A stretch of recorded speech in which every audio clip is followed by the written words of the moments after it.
James cuts right to the heart when he writes, "You desire and do not have, so you murder. You covet and cannot obtain, so you fight and quarrel." Boxers know intuitively that to win after the bell rings, they have to do whatever it takes. The good news is, our ultimate fight has already been won because we have a Savior who came on a rescue mission to fight on our behalf. My name is Josh Montoro. I was born and raised in New York, and I grew up son of a preacher. And the doors were unlocked, we were always there. And if the doors weren't locked, we were there because we lived in a house on the campus. I don't think there was a point in my life where if someone said, "Hey, do you believe in God?" I would have never said no because I did. And if somebody said, "Hey, do you believe Jesus came and died on the cross for sins?"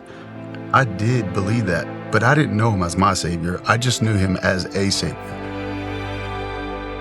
So, growing up in the church, I saw these Christian people that followed Jesus, and right or wrong, I thought they were kind of soft and weak and not very outgoing and kind of strict, and I did not want any part of that.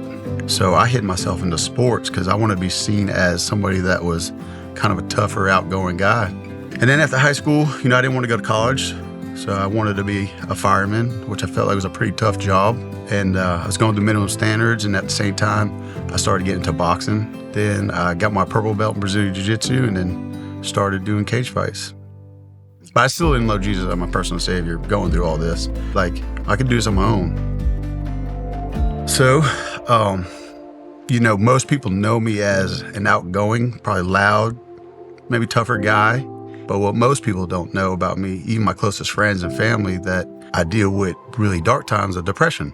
And then one time I fell into a really, really, really dark place, and I felt for the first time of being hopeless. And of course, I've always run to God when I needed something. I kind of used him like a genie in a bottle. So my wife pointed me to the Bible like she's always has, and started sent me sermons of people that she listened to. And, I was willing to do anything at the time because I couldn't fight this fight on my own. I didn't know I needed a Savior until I knew I needed a Savior. The next day or two, I remember just getting down on my knees in my backyard, all right, Lord, I can't do this fight no more. I need you to win this fight for me. I surrendered not just part of my life, but my whole life.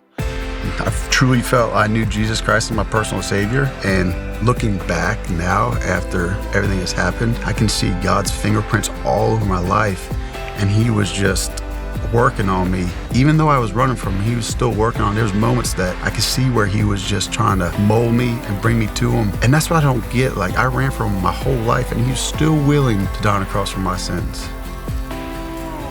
I have hope now. I have true hope. Even in the darkest days. And I'm not saying it's easy. I'm not saying my faith doesn't get weak. And I always will have hope in the darkest storm. The fight of my soul was won a long time ago.